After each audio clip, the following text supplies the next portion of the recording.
Well, good morning. Today is the 20th of April, 2023. Down here again.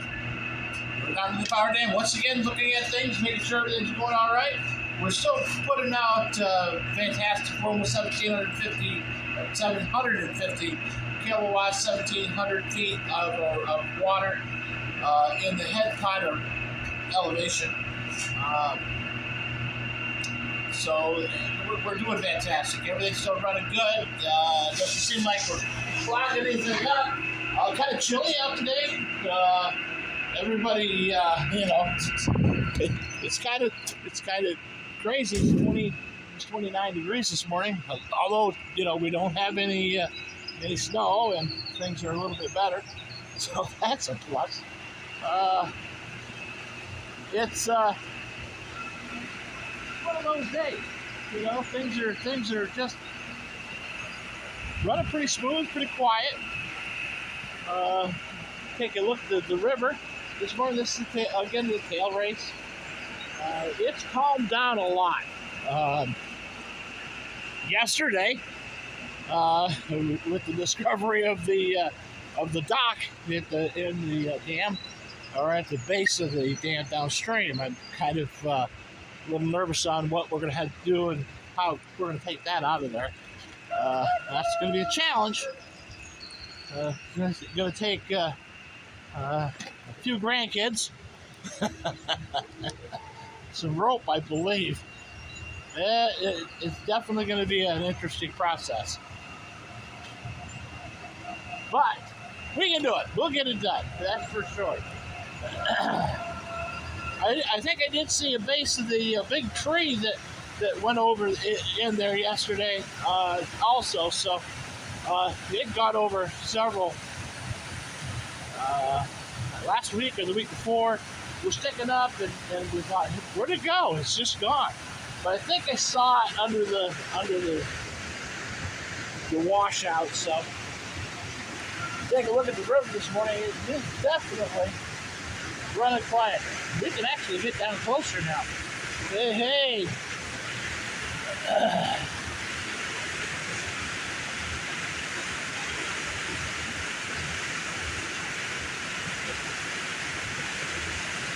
Well, I was thinking the problem that you have is when you look at it every day. We're looking downstream. This is the side that we usually don't get to look at in the spring or in the winter. But I was thinking the other day, when you see something daily, as we do with the river, where we live, and we look at the stuff every day. We don't think anything of it, and then somebody says, well, how beautiful is that? Holy cow. You're so fortunate, and you really don't, not that you don't know it, but you don't think of it. You're not thinking, you're right. We are very fortunate to live in the area that we do live in, because we don't get to see that every day. We don't have the opportunity to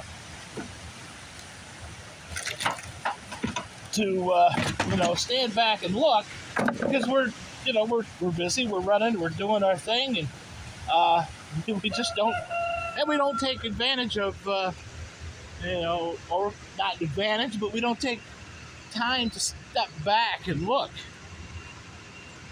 So we are very fortunate to live where we live. Very fortunate to have the job that I have. I'm very grateful for the job that I have.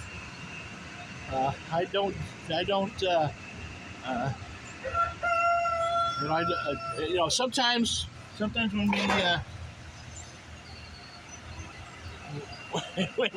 we get frustrated at some stuff, we complain a lot about our situation, but we really how fortunate we are, and how blessed we are to have the job that we have and work in the area that we work in and do the things that we do.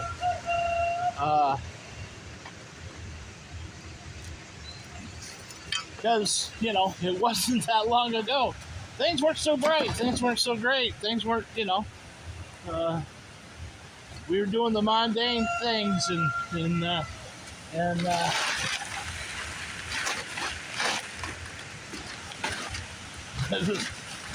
stuff that we were doing was the stuff that we did every day, and it was just, I hated working in a factory, and I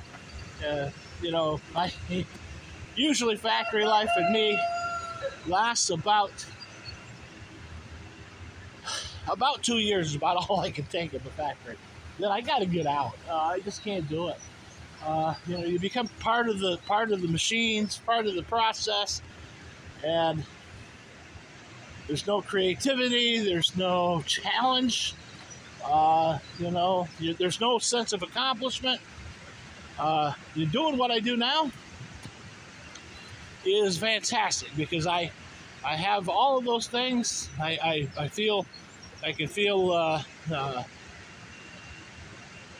a sense of accomplishment when you get something done, and that's amazing. So, that's, I guess, the one thing that I would, if I was telling somebody, try to give advice on their jobs and what the life choices they're making, and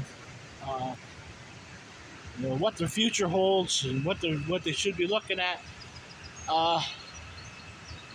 Find something that you like to do, something that fits you, that suits you. Everybody has that in them, what they should be doing, and I believe it's a God-given gift that you get, that you just have the natural ability to do.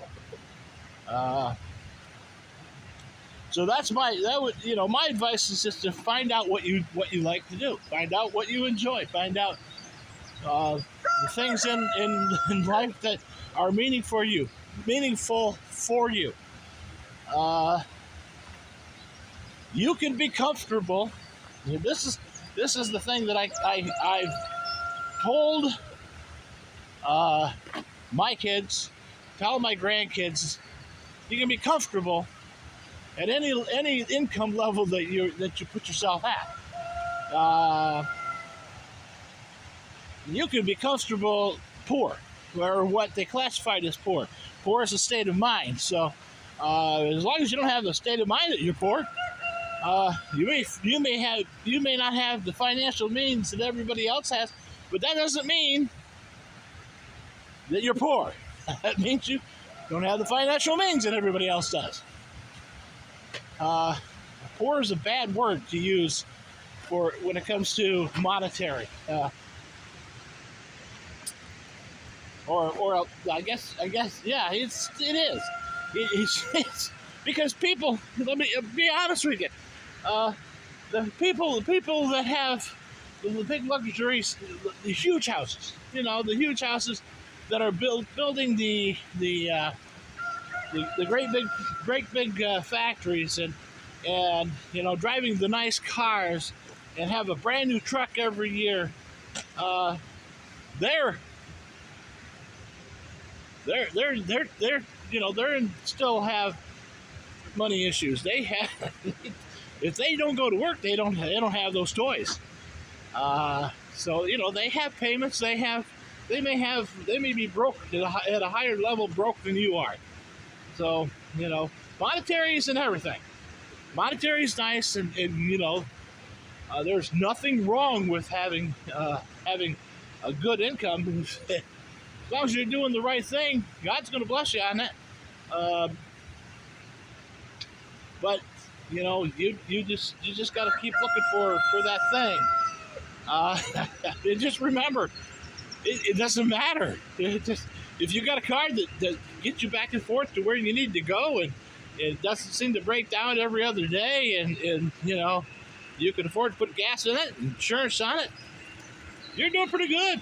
You're doing exactly the same thing that everybody else does that are driving those $60,000-$70,000 pickup trucks, and except they got a bigger debt than you do. So I don't know, just I guess I've been a little backwards. That's kind of what my my brother and sister think, that holy cow, look at him, he can live somewhere and be happy. What's wrong with him? I don't need it. I don't need to have the big house. I don't need to have the lot of acres. I can be happy where I'm at, because all that other stuff just ties you down. Then you got to worry about, making the mortgage payment when the mortgage payment's $2,000 a month. You got to worry about making a truck payment when your truck payment's $500 or $600 a month. You got to worry about a car payment when your car payment's $400 or $500 a month. When you take that money and you figure all that in, it's kind of stupid. The movie stars are daily losing $1 million houses, or moving, or whatever, because they had one good show or one good movie and they made some money, and they ran out and bought a huge house. People that win the lottery do the exact same thing. I won all this money, I'm going to go buy a huge house. Why? I would go buy a modest house.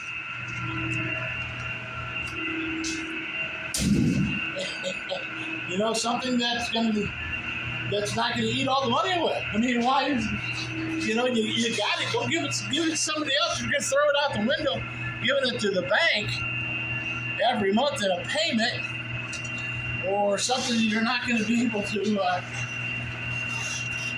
afford in a few years. Don't make any sense to me. Build it up, make it work for you.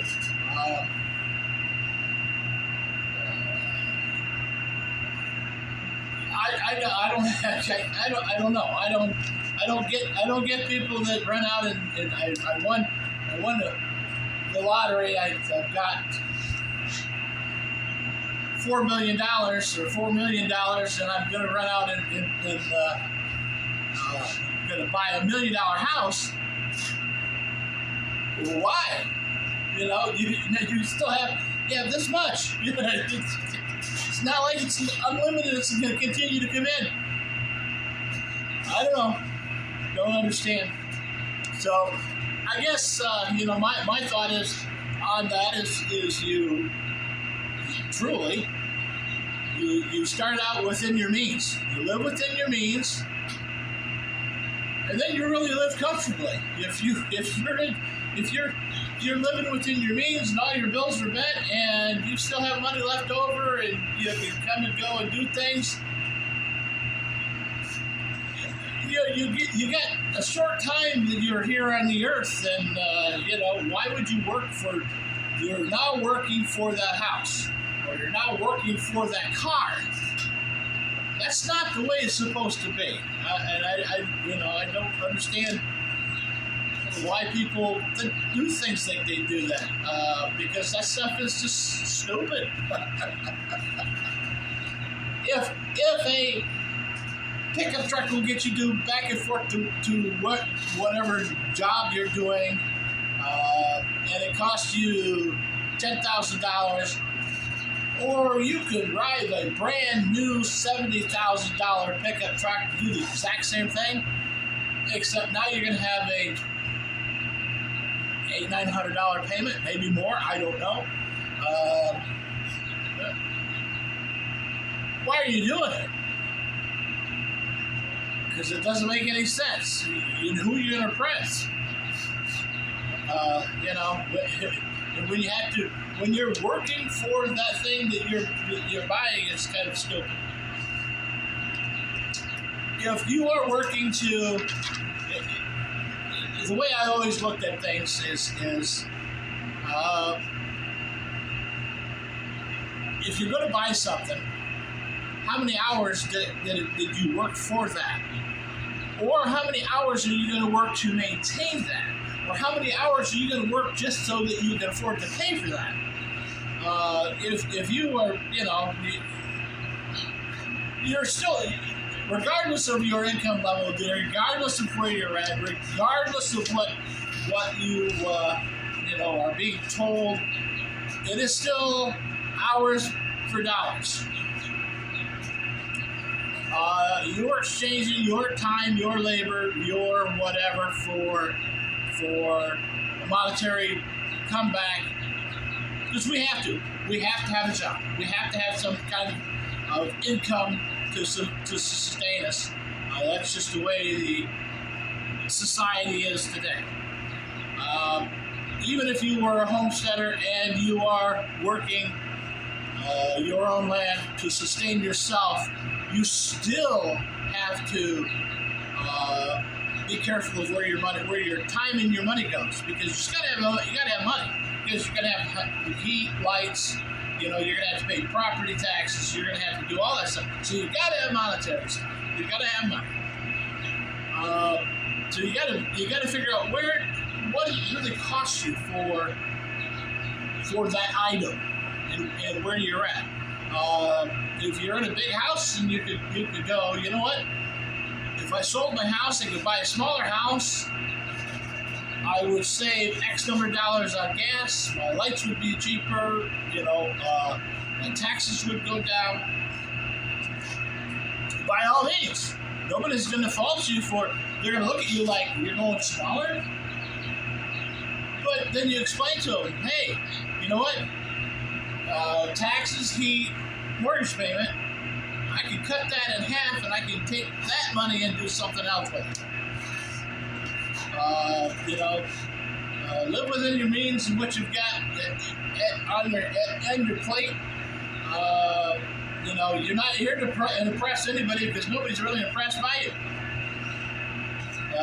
And we should be teaching kids in school those principles, instead of go to college and you're gonna make money. You're gonna make $60,000 a year walking out of college. Well, no, that's a lie.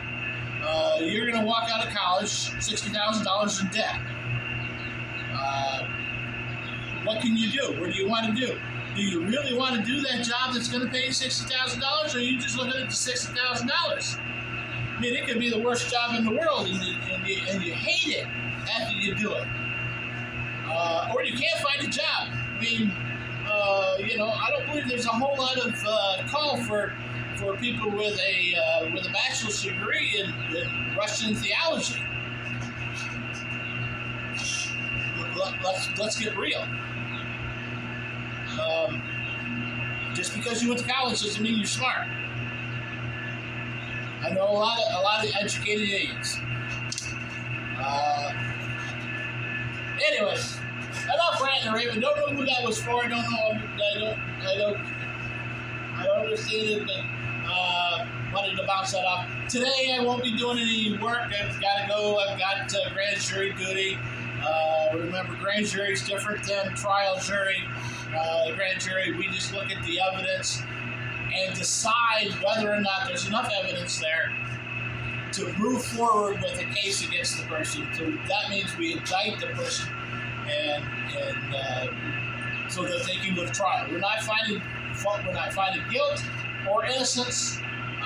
We're just looking at the evidence. Is there enough evidence? Is there enough evidence leading to that? So. Don't have any clue what we're going to do. Don't have any clue on the case. I can't really talk to you about the cases, but it's always interesting when we get there.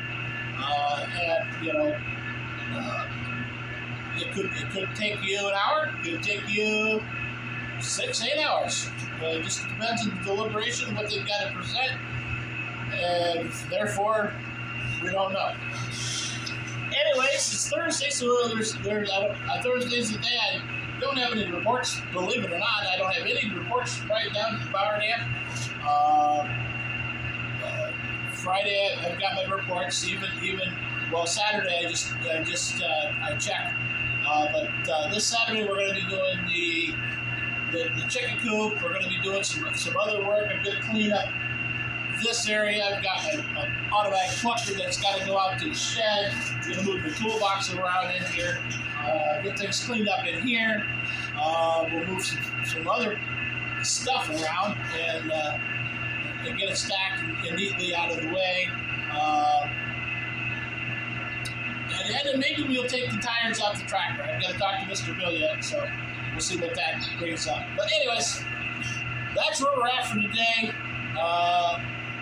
Tomorrow, I don't have anything planned for tomorrow. I'm going to check on where they're building the wall. We're at to put some water lines out, but check in how the progress of that wall is coming. Yesterday they were working on plumbing, so. Other than that, that's all I really got for you. Haven't heard nothing back from the second estimate on the furnace. I know that we're going to be doing it. We're doing the first one, but haven't seen the deposit checks. We can't start ordering anything for that. But so once that happens, I got to work on the camper. That still, the campground's still barricaded off. Can't get in there. Hopefully, first part of next week we'll be able to do that, get that done. Probably walk in there Friday and just measure the place out, write the details down, get everything composed in one spot and go bang one day. Again, that's all that I got for you today. Gotta go home and get breakfast and get up there and do where we meet for the jury duty and do that. All right. Last sip of coffee. All right. I will talk to you tomorrow. Unless something important happens, and I can give you a quick video of that. But have a blessed day. Take care of yourselves. Take care of those around you. Talk to you later.